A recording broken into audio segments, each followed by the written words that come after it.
Check out this TV, Luna. Pretty sweet, huh? My husband lounged on the couch with a smug grin, his parents beside him, equally pleased with themselves. What the hell? I froze, staring at the massive, brand-new screen dominating the living room. How could you even afford this? Dylan shrugged. Obviously, we used our savings. His mother giggled, eyes glinting with mischief. Looks like you've been saving a lot more than we realized, she drawled. You could have just told us you wanted to spoil us. A chill ran down my spine. Then I saw it, my credit card, sitting on the coffee table as if it belonged to them. I had no idea this was just the beginning. Soon, their greed would reach an entirely new level. My name is Luna. I'm 35 years old and work as a physician at an OB/GYN clinic. For a while, I lived in a townhouse about a 15-minute drive from the hospital with my husband, Dylan, and his parents. All four of us under one roof. Dylan and I got married 5 years ago. Back when we were engaged, he made one thing crystal clear. If we tie the knot, I have to live with my mom and dad. I'm an only child, so it's my responsibility to care for them. I'd always known he was an only child, so the idea wasn't exactly shocking.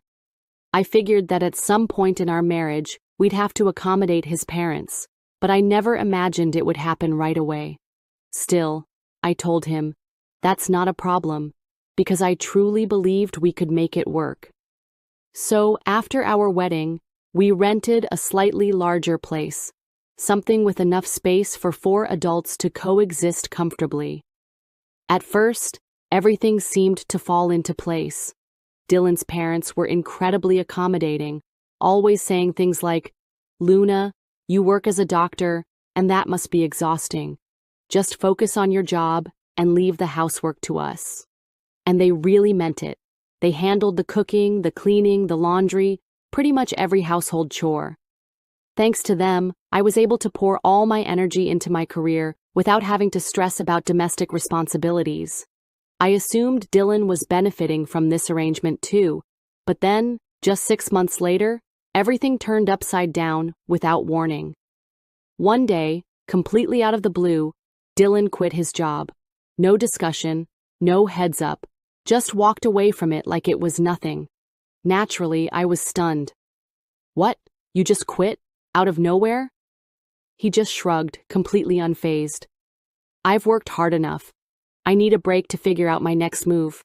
Besides, we'll be fine on your salary, right?" I couldn't believe what I was hearing. "You didn't even bother talking to me first.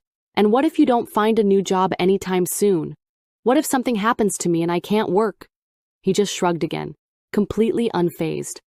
"Well, if that happens, we'll deal with it. We have some savings. Stop stressing, seriously." Before I could even process his indifference, my mother-in-law Haley chimed in, her tone laced with annoyance. "Oh, Luna, come on, don't be so harsh. Dylan has worked so diligently all these years. Can't he enjoy a break? If you keep working, everything will be just fine, right?" I was speechless. In her eyes, Dylan was the only one who had ever worked hard, and if he wanted to rest, it was automatically my duty to keep grinding away, no complaints allowed. "That's not even remotely fair," I protested. "I've been working just as hard as Dylan." That's when her entire demeanor shifted in an instant. Her voice turned sharp.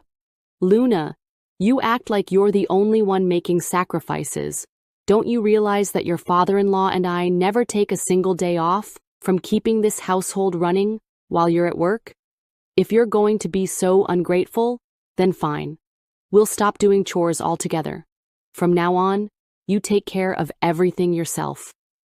And just like that, she and Dylan walked off, settling in front of the TV like nothing had happened. From that moment on, I became the only one doing any housework. Cleaning, laundry, everything. And if I didn't do it, it simply wouldn't get done.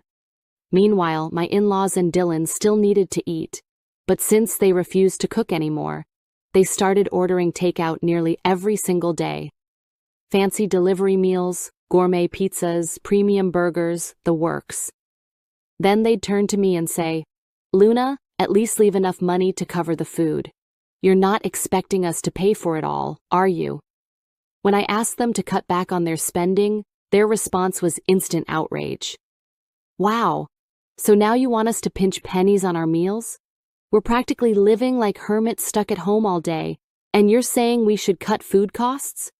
You must be the coldest daughter-in-law ever. Is this how you show you're part of this family? Maybe we should just make Dylan divorce you. Day after day, those kinds of comments wore me down. Rather than fight them every night, I gave in and started leaving extra money for groceries and takeout. They were all too happy to keep feasting on whatever they pleased, while I kept working to fund their lifestyle. Then one day, during my lunch break, I decided to stop by a nearby convenience store to grab a drink. It was supposed to be just a quick errand, but as I reached for my wallet at the register, I froze. My credit card was missing. Not only that, but the cash in my wallet was noticeably lower than it should have been. A sinking feeling settled in my stomach. Had I misplaced it? No, I was always careful with my belongings. Something wasn't right. Fighting the growing panic, I paid with the little cash I had left and rushed home the moment my shift ended. As soon as I stepped into the living room, my eyes landed on something that made my breath catch. There, front and center, was a massive, high-end, brand-new TV, the latest model, no doubt. It was so big that it dominated the entire space. "Oh, Luna, you're back early," my mother-in-law greeted me, feigning surprise. Dylan, lounging comfortably on the couch, grinned at me. "Check out this TV, Luna. Pretty sweet, huh?" All three of them, my husband, Haley, and my father-in-law, sat there with identical smirks, looking far too pleased with themselves. "What in the world?" I stammered, trying to make sense of what I was seeing. "How did you even afford something like this?" Dylan gave a nonchalant shrug. "We used our savings, obviously." His mother giggled, a mischievous glint in her eyes. "Turns out, you've been saving a lot more than we realized. You really should have told us you wanted to pamper us.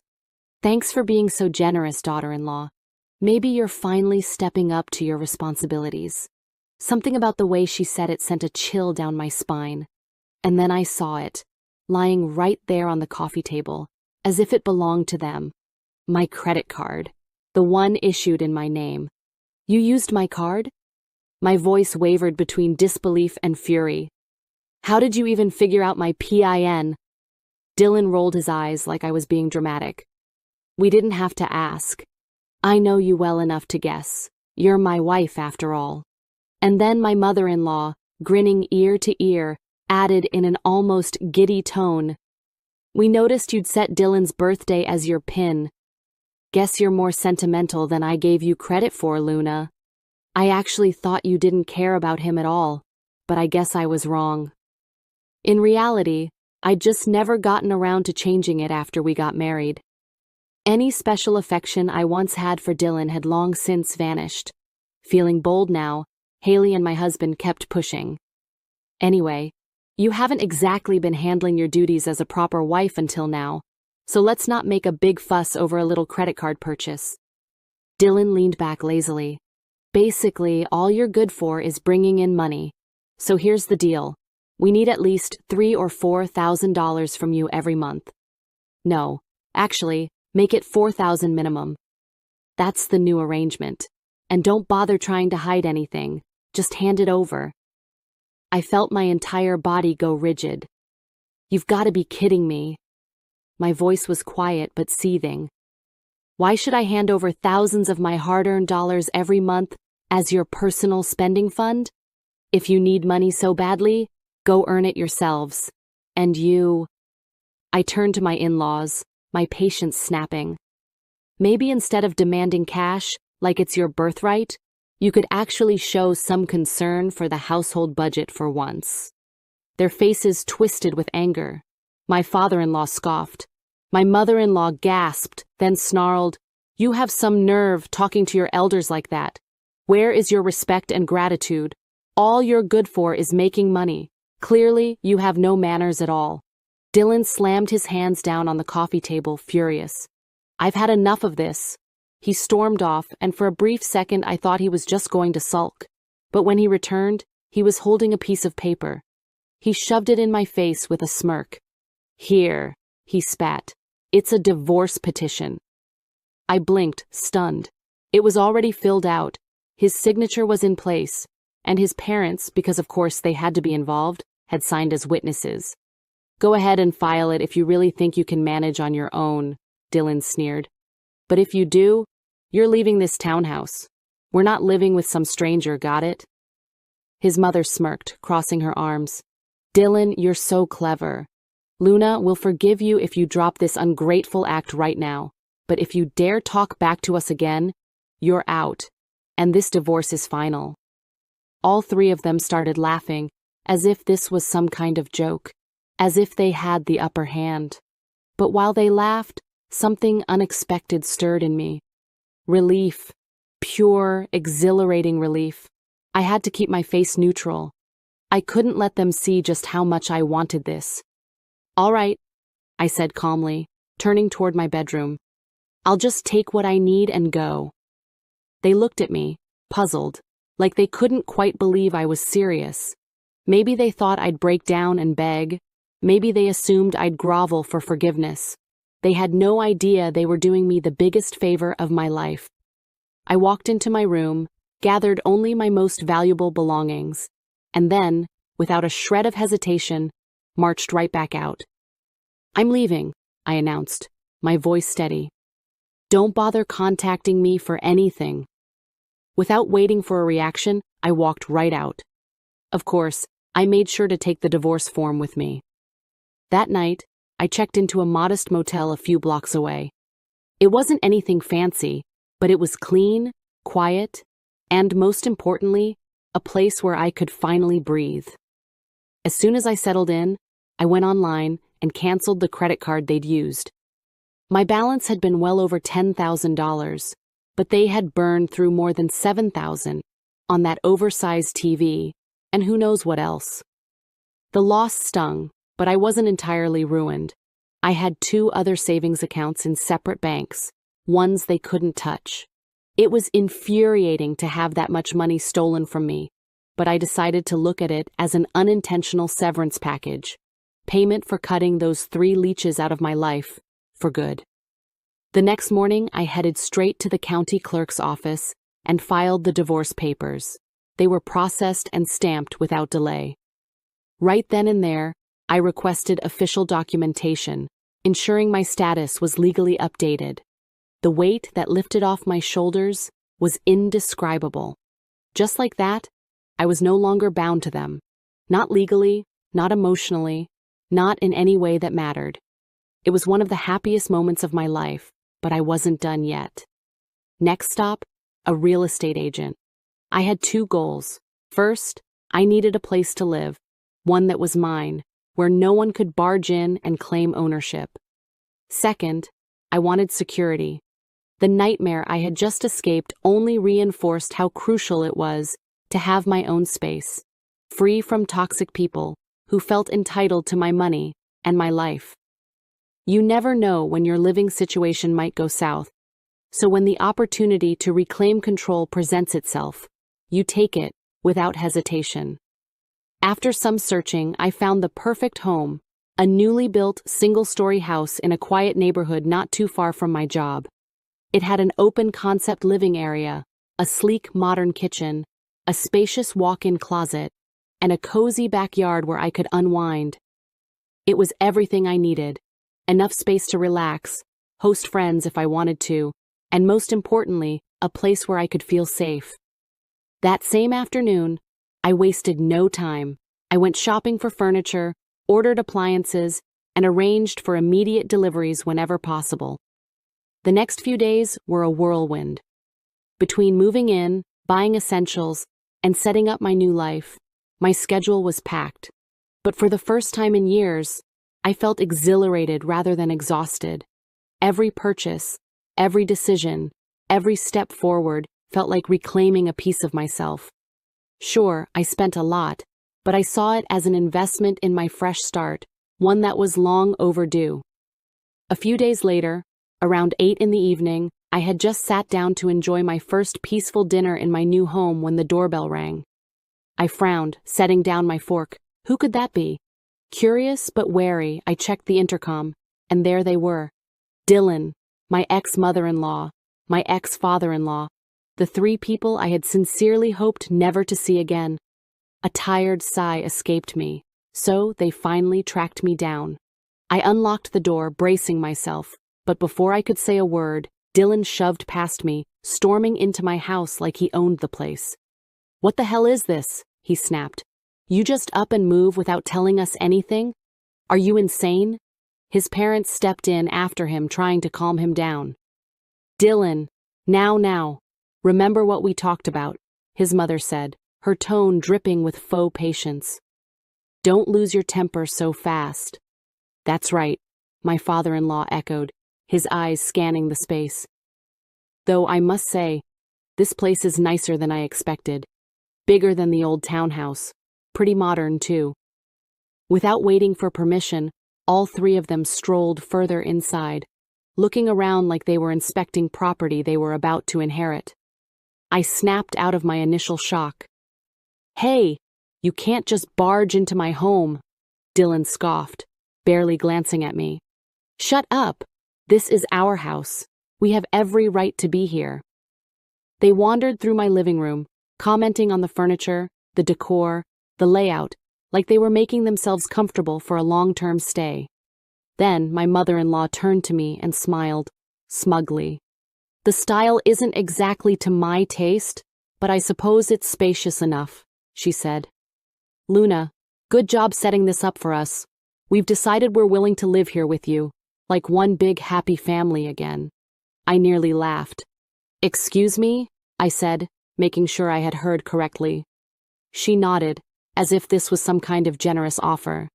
"We're prepared to forgive your past mistakes. You're not the perfect wife, but you did manage to provide a decent home, so Dylan might just take you back." My ex-husband crossed his arms. "Yeah," he said, tilting his chin up. "I guess I won't divorce you after all." I blinked, then blinked again. And then I smiled. "Who is this wife you're talking about?" I asked casually. "And who exactly isn't divorcing whom?" They exchanged glances, their faces twitching with confusion.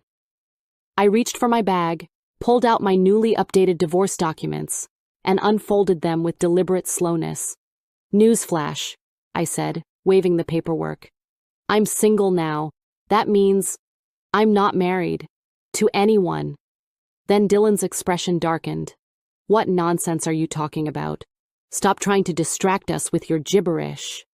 Still smiling, I pointed at the stamped official documents. You actually went and filed it?" Dylan stammered, his face paling. "Sure did," I said cheerfully. "Isn't that what you told me to do? Go ahead and file if you can manage without me." So I did. Turns out I managed just fine. My ex-mother-in-law's face contorted with rage. "Are you out of your mind? How dare you file behind our backs? Do you think there won't be consequences?" I folded my arms, tilting my head. "Behind your backs? Your signatures were on the form, remember? You all signed as witnesses. You don't just sign an official document unless you're absolutely sure. And you told me to leave too. Have you already forgotten your own words?" Their faces turned red. I could practically hear the gears in their heads screeching to a halt. I sighed dramatically. "Anyway, I'm no longer tied to you. You kicked me out, so I left. And now I'm legally divorced." Silence. Then, ever so calmly, I reached for my phone and dialed 911. "Hello? Yes, 3 people have forced their way into my home without permission and are trespassing right now. Could you send an officer? My address is..." The moment the words left my mouth, panic flickered across their faces. "How dare you call the cops on your own in-laws? You'll regret this, Luna. You ungrateful woman." But despite all their bluster, they bolted out the door like cowards. I watched them scramble away, shaking my head. Didn't I just tell them I wasn't their daughter-in-law anymore? That was the final chapter of my battle with that family. They never showed up at my workplace, never tried to confront me again. A week later, I got a call from the realtor handling the townhouse. Apparently, Dylan and his parents refused to leave until they were formally evicted. Rumor has it, they ended up living with distant relatives who put them to work on a family farm in exchange for food and shelter. Whether that's true? I don't know. And frankly, I don't care. What I do know is this. My life is fantastic now. My home is mine, cozy, safe, and free from chaos. I'd almost forgotten how liberating it feels to live on my own terms. And from here on out, that's exactly what I'm going to do.